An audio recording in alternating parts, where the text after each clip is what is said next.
አረጋውያን ላይ ነው ቢሰራው ወይ ህፃናት ላይ ነውና ወጣቶች ላይ ወጣት አይደል እንዲሰርቱ አይበሉም እንደ እየተባሉ የተገፉ ልጆች ናቸው።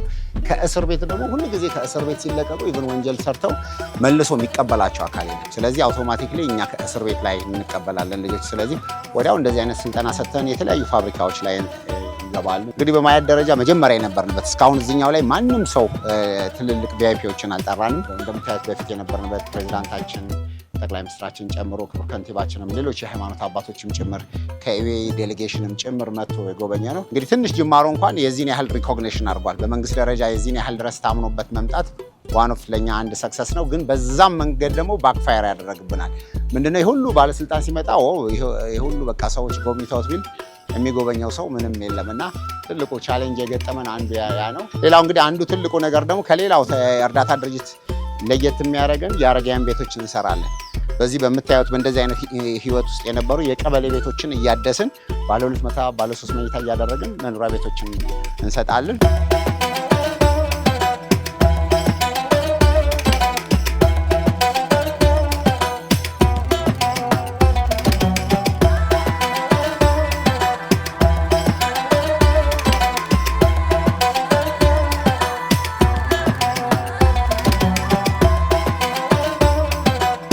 በፊት የነበርንበትን የጀመርናት አንድ ክፍል ውስጥ ገንዘብ መቀበያና ገንዘብ ማውጫ ነበር የነበረችው። አሁን ግን በደንብ አዝ እንደ ፕሮጀክት እንደምታዩት ወደ 36 ሰራተኛ አለ።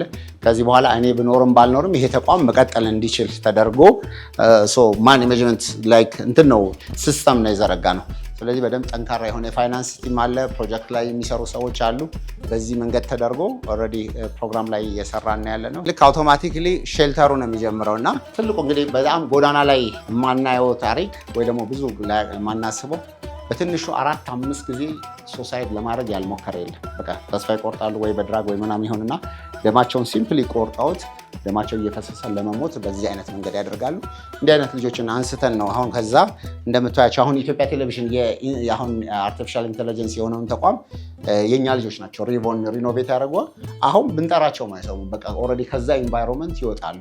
ከዛ ደግሞ ሌሎች እንደዚህ ልጆቻቸውን ይዘው መኪናችንን እያንኳኮ የሚለምኑ ልጆች አንድ ህፃን ልጅ ያለምንም ማቋረጥ 24 ሰዓት ሙሉ ያሰሯቸዋል። ህፃን ልጅ እንዴት ነው የሚያደርጉት? ለምሳሌ እናቶቹ በሚችሉበት ሰዓት 12 ሰዓት እስከሚችሉበት ሰዓት ድረስ ይለምኑባቸዋል። እንቅልፍ ቢወስዳቸውም ለሌላ ልጅ ያከራዩና ይለምኑባቸዋል። ፋይናሊ በዛች የሚያገኟቸው ገንዘብ ነው እንግዲህ በዛ በልተው ጠጥተው ምን ብለው በዛ አይነት መንገድ የሚኖሩት። ግን ትልቁ ምንድነው እኛ ያየነው እዛ ሆነው ፖሊስ እየራሯጧቸው ምን እያራቸው ስንት ብር ያገኛሉ ስንል ምናልባት 300-400 ብር ነው። በዛ በላይ ይጠጣሉ። ስለዚህ እኛ ጋር አምጥተን በምናሰራቸው እዚህ ወደ ሼልተር ሲገቡ በትንሹ የቀን ስራ ላይ ሆኖ 500 ብር ያገኛሉ። እኛም ምግብ ቁርስ መሰራታቸውን እንችላለን፣ መኝታ እንችላለን፣ ወጪ የለባቸው። ስለዚህ ትንሽ ከሱስ ከወጡ በኋላ ሪሃብ ካደረጉ በኋላ አውቶማቲክሊ ወደ ምን ይገባሉ? በቃ ራሳቸውን ላይፍ ይጀምራሉ። እንደዚህ በዚህ አይነት ኢንቫይሮንመንት የነበሩ ልጆች ወስደን ያው እንደምታያቸው ፖሽ ላውንደሪ ስራ ላይ የተለያየ ቦታ ላይ የሚኖሩ ጭምር አለ። ኢቭን ኢትዮጵያ አየር መንገድ ጀምሮ ኢትዮጵያ አየር መንገድ ሲባል አውሮፕላን ማብረር ብቻ አይደለም ያለው፣ ከሻንጣ መሸከም ጀምሮ ስራ አለ። ስለዚህ ያ ነው በቃ ያልታየ መንገድ አድርገን ልጆቹን በዚህ አይነት መንገድ አድርገን የምናደርግ ነው። 20 ተደራራቢ አልጋዎች አሉን። አሁን ልጆቻችንን አዳራሽ ውስጥ ናቸው ያሉትና 20 ተደራራቢዎች አልጋ አሉን። 20 እንግዲህ በ4 እንደዚህ ካልኩሌት ስታደርገው 20 በ4 80 ሰው አለ።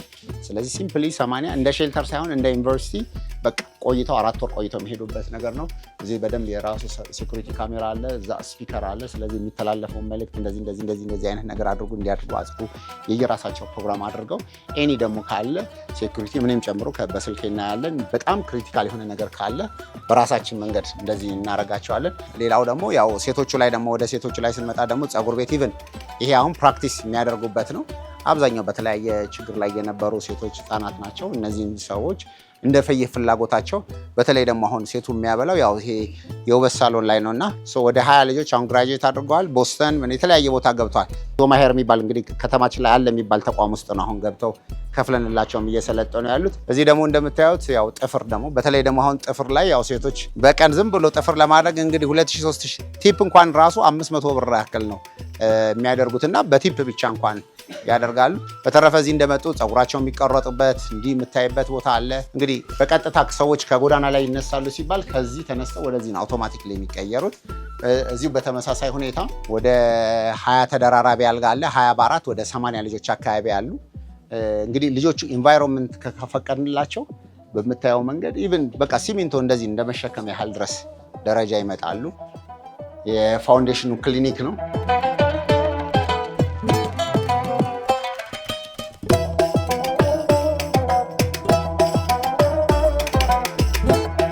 አሁን እቺን በቅርብ ጊዜ ነው የገነባናት ክሊኒክ ናት። ምክንያቱም በጣም ብዙ ሕክምና ያስፈልገናል ምናምን።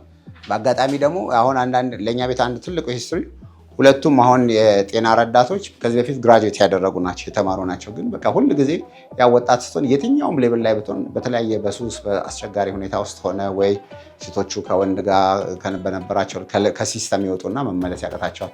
ስለዚህ አሁን በአጋጣሚ ይሄ ልክ እያደራጀን እያለ ሙያው እንዳላቸው ነገሩን እንትናቸውን አወጡ። ስለዚህ ሙሉ የቤቱን ስራ የያዙት በዚሁ አይነት ችግር ውስጥ የነበሩ እህቶቻችን ናቸው። እንግዲህ አሁን እሷ የጤና ረዳት ናት። የሴቶች ማረፊያ መጠሪያ ክፍል ነው። በዚህ ቀስ እያልን ነው የምንሄድ።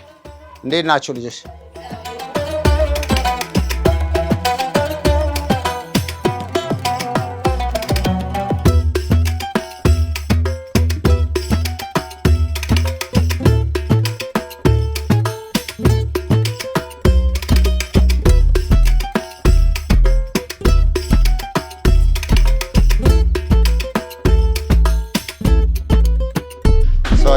እዚህ የምናያቸው ሴቶች አራሶች አሉ። እንዴት ናቸው?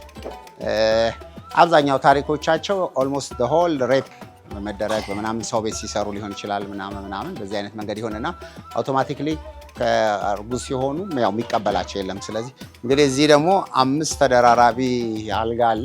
5 ጊዜ 3 15 እናቶች 15 ልጆች አሉ። ስለዚህ 30 ሰው አለ። 30 ሰው በቃ እንደ ንጹህ ሆነው በራሳቸው መንገድ እንደ ራሳቸው ላይፍ ይኖራሉ። አራቱ ክፍል ላይ 30 120 ልጅ ይኖራል።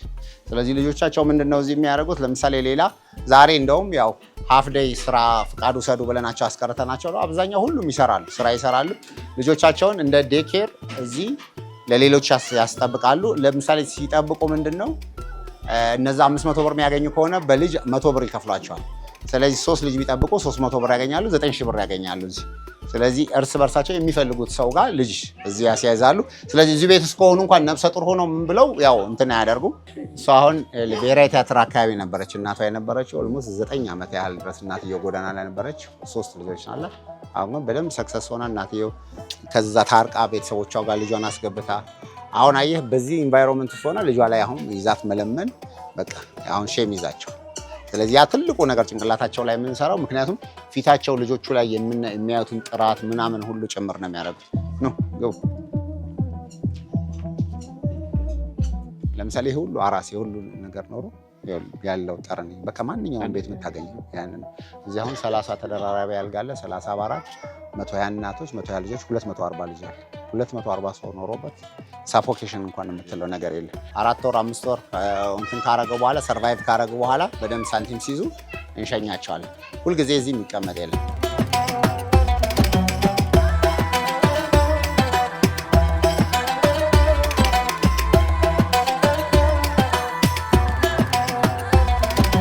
እዚህ እንግዲህ በቀን አሁን ኦልሞስት እዚህ አሁን 600 ምናምን ልጅ ማለት በ3 ታባዛው ወደ 1800 አካባቢ ምግብ ኦልሞስት 2000 ምግብ በቀን እንመግባለን።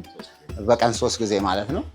ያው ስራ ቢሄዱም ቴካዌይ ይዘው ይሄዳሉ። ምን ያደርጋሉ? በተረፈ ያው እዚህ ስቶሬጃችን ነው። ስቶር እንኳን ስንመጣ ለምሳሌ እቺ ለ2 ቀን ሊሆን ትችላለች የሚሆነው ነገር ለምን የሚሰራ ግን ዝም ብሎ በቃ ፈጣሪ በረከቱን ስላለ በዚህ አይነት መንገድ እንትን እናደርጋለን እንጂ አንዳንድ ጊዜ ሌላ ቦታ ተርፈውልን ነው ችግሩ። እኛ ቤት ትንሽ ቀለም በዛው ንጹህ ሆነ መሰለኝ። ሰው ደግሞ ችግር ሲያይ ነው የሚሰጠውና የእውነት ለመናገር በወራት ውስጥ እናንተ ናቸው አሁን በቃ ሰው መጣ ብለን ምን በቃ የለም ዝም ብሎ በቃ ኢትዮ ቴሌኮም የሰጠችን ሾርት ኮድ አለች። ከዛ ደግሞ ኢንካም ጀነሬት የምናደርግባቸው የተለያየ ቦታ ላይ ኢቨንቶችን እየሰራን ምናምንና በተለይ ረመዳን ሲዝን ላይ ለባንኮች ለአየር መንገድ ለምናምን ሆል ሙሉ አድርገን በዛች በምናገኛት ነው የምናደርገው። አሁን ትልቁ ነገር ህፃናቱ ጋር ስትሄድ እንግዲህ ሲበሉም ሲጸዳዱም ጭምር ወጪ ነው። በሆል ዳይፐሩ ምኑ ሁሉ እሱ ሁሉ ኮስት ሆኖ በጣም አስቸጋሪ ነው የሚሆነው። በተረፈ ደግሞ የሰው ሜንታሊቲ ራሱ ወጣት በቃ ሁል ጊዜ አረጋና ችግር እያሳየው እንዲረዳ የሚፈልገው። እንደምታዩት በቃ ያው ስቶሩ ባዶ ነው። እንደዚህ ሰምታይምስ አንዳንዴ ዘይት እንኳን ምናምን ሆኖ ልክ እንደ ድሮ እናት አባቶቻችን የ3 ቀን የሳምንት ምናምን እየተባለ ሊሆን ይችላል አስቤዛ የምትገዛው። አንዳንድ ቦታ ትሄድ የ6 ወር ፓኬጅ ሁሉ ሊይዝ ይችላል። ግን በቃ አንዳንዴ ፈጣሪን ተማምንን ሁል ጊዜ ያው እዚህ ቤት ውስጥ ሳይበላ ሳይጠጣ የሚያድር የለም። ናይስ ናይስ ናይስ። ከፍ እጅህን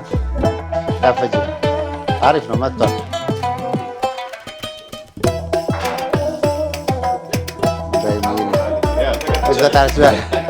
አሪፍ ከፍ ደፈርስት እንትን ሆነ።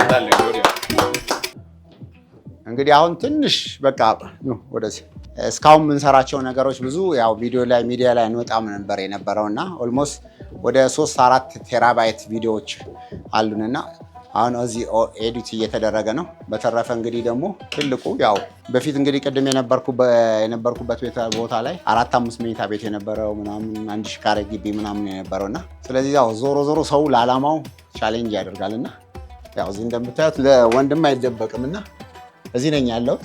ግን ይሄ እንደምንድን ነው ማስበው አንድ ሚሽን ላይ እንዳለ ሰው ነው አድርጌ ራሴን ማስበው እና እንደዚህ ሰዎች አሁን እዛው ይኖራለሁ ምናምን ሲባል አንዳንድ ጊዜ ሰው ግራ ይገባዋል። ግን ኦንሊቲንግ ግን አሁን ለምሳሌ ሴምሲ ቢሆን ወይ ምናምን ቤቴ ቢሆን ከዛ ለመሄድ የሚኖረኝ ነገር ስለዚህ ለፕሮጀክቴ በቃ እዚሁ አጠገብ ነኝ ብዬ ነው ፊልም አደርገውና በዛ ያው ራሴን አሳምኛለሁ። በተረፈ በቃ እችኑም አሁን እንደዚሁ ገጣጥመናት እንደ ድሮ ቆጥ ቤት በእንጨት ምናምን ተገጣጥማ ተሰርታ ነው። በተረፈ ግን አሁን በፊት ለምሳሌ የትኛውን ጫማ ከየቱ ልብስ እንደዚህ እንትን አድርጌ እንዴት ለብሳለሁ ምናምን ብዬ ነበር ብጨነቅ። አሁን ነው በእርግጠኝነት የምነግርህ 9 ዓመት 10 ዓመት 10 ምናምን ዓመት ሆኗቸዋል ጫማዎች። በቃ ከዛ አሁን አንድ በፊት የትኛውን ልብስ ከየትኛው ጋር ማች አድርጌ እንደምለብስ ምናምን ግን አሁን በቃ ዝም ብለህ ተነስተህ የሆነ ነገር እንዴት ይቀለኛል ከዛም ሲል እያነሳን እየሰጠው ቦታም ሲጠበኝ እንደዚህ እያደረኩ እንግዲህ በፊት የነበርንበት ያቺ ናት።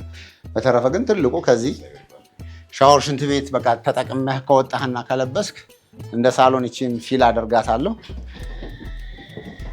እንግዶች መቀበያ የሚሆነን ደግሞ ሎቢ ሰርተናል። ይህ ምንም ነገር ያልነበረ ቦታ ነው። ስለዚህ ሰዎች አሁን ምንድነው አንዱ ትልቁ ሀሳባችን ቢመጡ ለምሳሌ የሆነ ሚቲንግ እናድርግ እንደዚህ እናድርግ ዋን ኦፍ እንትን ለኛ እንደ ሰፖርቲንግም ነው። ከዛ ደግሞ ሲመጡም እንደናደርግ ሚኒ ባር ነገር ኖሮት ላይክ የካፌ ባር ኖሮት ከዛ በኋላ ሰርቭ እንዲያደርጉ እንዲያስተናግዱ ከዛ ለራሳቸውም ደግሞ የሚሆን ነገር ደግሞ እዚሁ ዲስከስ አድርገው ብለው እንዲያደርጉ እንደ ሎቢም ጭምር ነው ያደረግነው። እዚህ ስንመጣ ደግሞ እንግዲህ ይሄ ምንም ነገር ያልነበረበት ቤት ነው። በቃ ምንም ይሄንን እያንዳንዱ ድንጋይዋን አንስተናት ምን ብለናት ምናምን ነው የሰራናት። ከዛ በኋላ ራሳቸው ከዚሁ ከጎዳና የተነሱት ልጆች ናቸው ሙሉ እንትን ያደረጉት ቤቱን። በቃ እንደዚህ አሁን አሮጌ ቤት የነበረ ምንም በቃ ሸክላ እንደዚህ የነበረ ነው። በተረፈ እዚህ አሁን ያለነው የኔም ቢሮም ጭምር አሁን በቃ እንደዚሁ ዝም ብለን ራሳችን እንትን አድርገናት ነው ድንጋዩን ፍቀን ምናምን። ይሄ አሁን አየት ቱ ደ ስክራች የነበረውን ነገር ሰው አንደርስታንድ ካላደረገ በቃ ይሄ ሌክዠሪ ነገር ነው። ግን ደግሞ እኔ ደግሞ የነበርኩበት ላይፍ ምናምን ያ ስለሆነ ትንሽ ነገር አድርግ ብትለኝ አልችልም። ስለዚህ በዚህም ነው በቃ እያደረግን ይሄን ነገር በዚህ ደረጃ ደርሷል። ኦፊሻሊም ይሄን የምናስመርቅበት ሂደት እያደረግን ነው። ስለዚህ እስቲ ወንበራችንን እንሞክራል። ጉድ ላክ ብለን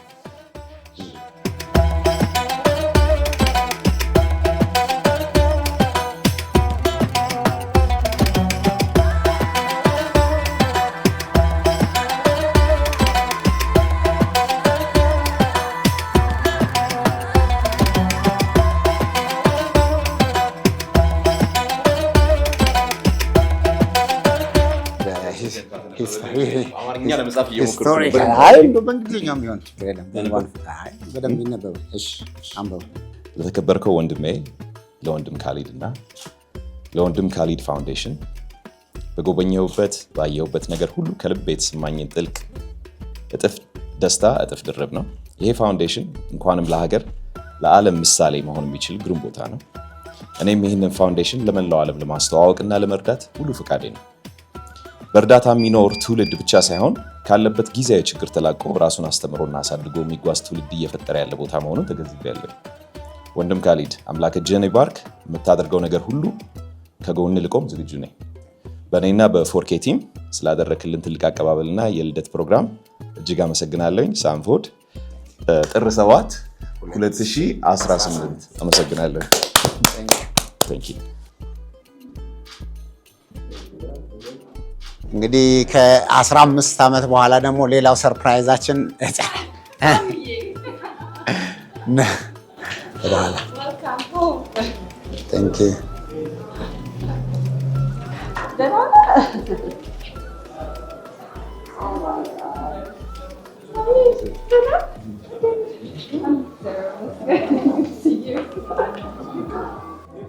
ስማ እኛ እንዳለን ልጅ የምትሆነው እዛው ባለንበት እኮ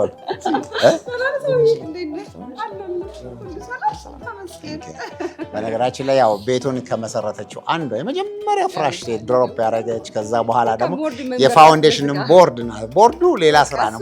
ከቦርድ በላይ ደግሞ ሁልጊዜ ትልቁ ከጀርባ ካጠገብም ከሁሉ ነገር የሚያለች ዘየናል። ያው ድሮም አልተለያየንም ለማለት ነው። Happy birthday to you.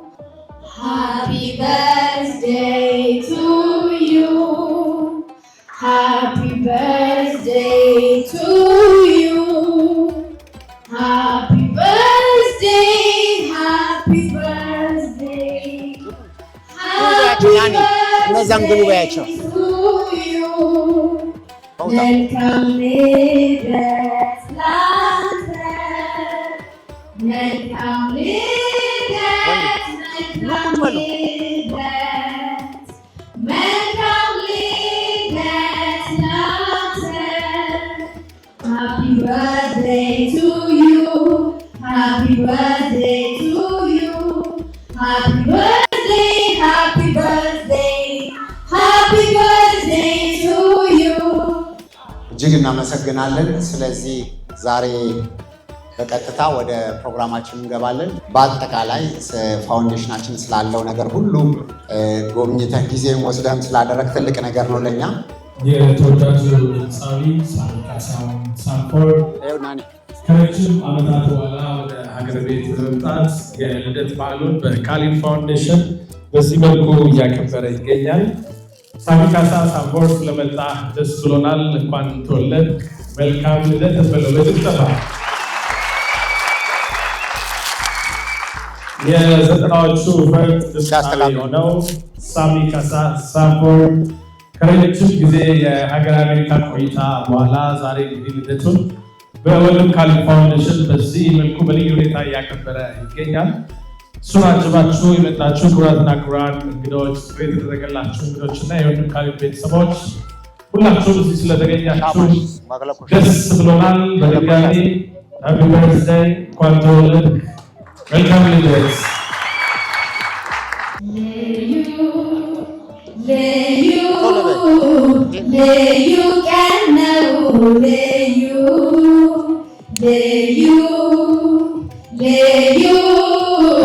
ደስ የሚል ቀን ነው፣ ልዩ ይህ ቀን ወደ ተገኘ የዛሬ ልዩ ቀን ቢደገም በቀን የዛሬ ልዩ ቀን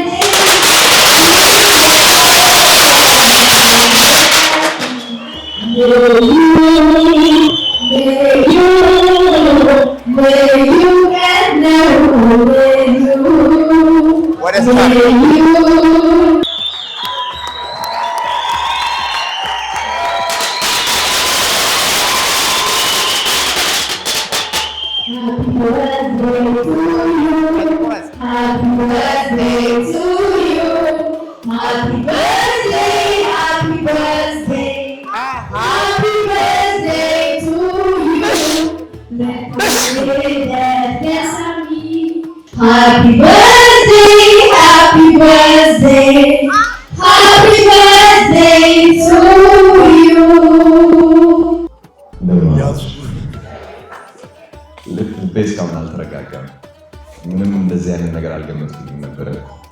የልደት ሰርፕራይዝ እንደሆነ አውቄያለሁ፣ ግን ይህን በሚያክል መልኩ እኔ እውነቱን ለመናገር እንደዚህ አይነትም ልደት አክብሬ አላውቅም። እንደዚህ አክብራችሁ ሁላችሁም እዚህ ስለተገኛችሁ እግዚአብሔር ያክብራችሁ። ይህንን ትልቅ የሆነ ዝግጅት ደግሞ በማዘጋጀት ከመጀመሪያው ከገባሁበት ቀን አንስቶ ሳልገባ ራሱ እዛ እያለን ይህንን መንገድ ያመቻቸውን ወንድሜ ትሁቱን ጥሩውን ግሩም ልብ ያለውን ወንድም ካሊድን ላመሰግነው እወዳለሁ። ሁላችሁም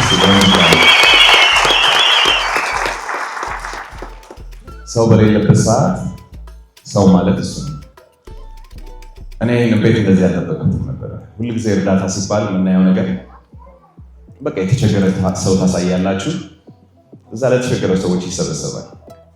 ያ ሰውዬ እንደገና ችግረኛ ሊሆን ይችላል፣ አይታወቅም። ግን ወንድም ካሊድ ይህንን በማሰብ ካለበት ከድሎት ህይወት ወርዶ መሬት ወርዶ ችግረኞችን በመሰብሰብ ሰብስቦን ብቻ ሳይሆን ራሳቸውን ለውጠው ትልቅ ደረጃ የሚደርሱበትን መንገድ በማመቻቸት ትልቅ ቦታ ያለ ሰው ነው ወንድሜ ካሊድ። ይህንን ቤት እንደዚህ አልገመትኩትም።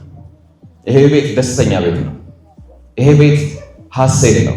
ስገባ ውስጥ የተሰማኝ እኔ ነኝ የማውቀው እና ሁሉም ሰው ይሄ እንኳን አይደለም ለአንድ ሀገር ለዓለም ምሳሌ መሆን የሚችል ቦታ ነው እና ሁላችሁም እዚህ መሆናችሁ ራሱ በጣም እድለኞች ናችሁ እላለሁ። ሁላችሁም እስቲ ለወንድም ካሊድ እጃችሁ።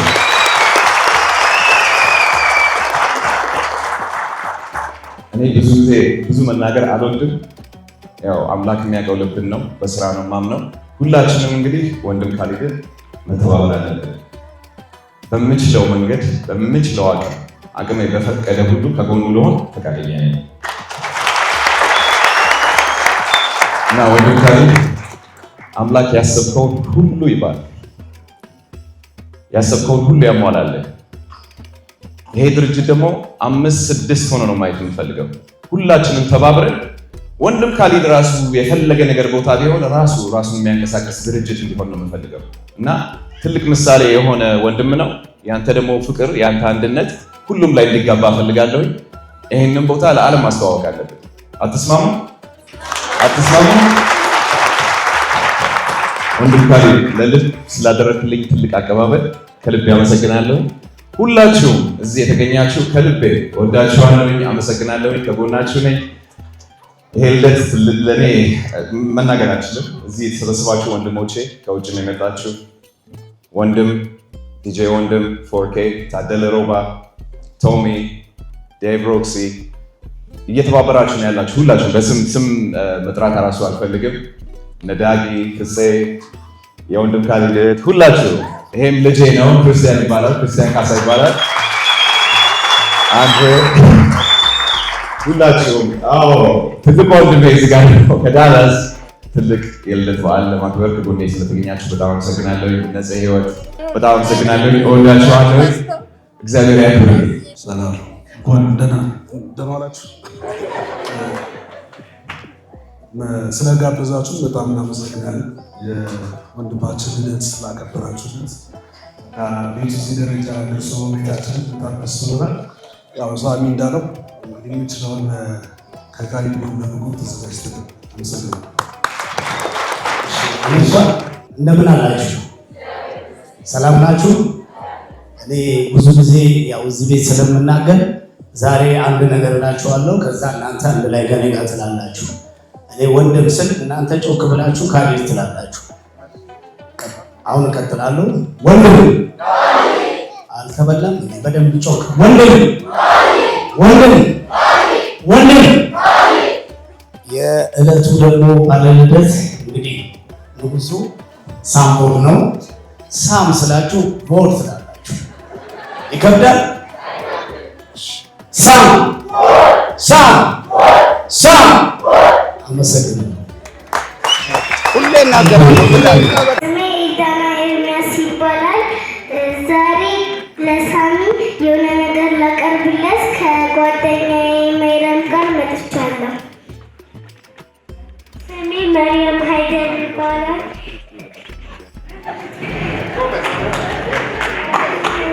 ልደቴ ሲከበር ሲመጣ በዓመቱ ደስ ይለኛል።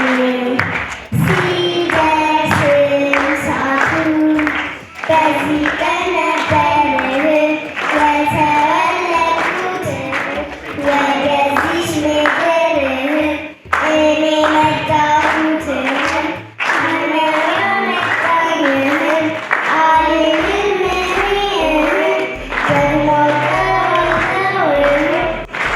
አምላክ መሆኔን አምላክ ሰጥቶኛልን ለወላጆቼ እናንተን ሳይ ነው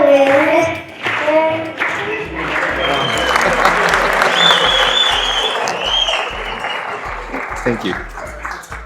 መተህ ስላየህን በጣም ደስ ብሎናል። እናመሰግናለን። እወድሃለሁ።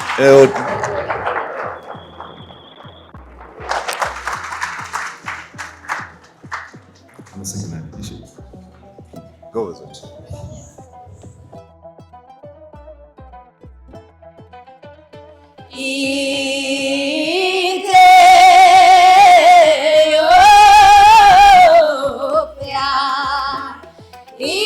ኢትዮጵያ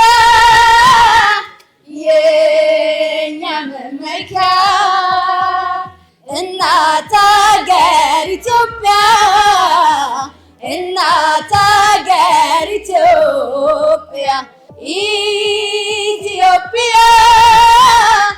የኛ መመኪያ እናት አገር ኢትዮጵያ እናት አገር ኢትዮጵያ ኢትዮጵያ የኛ መመኪያ ኢትዮጵያ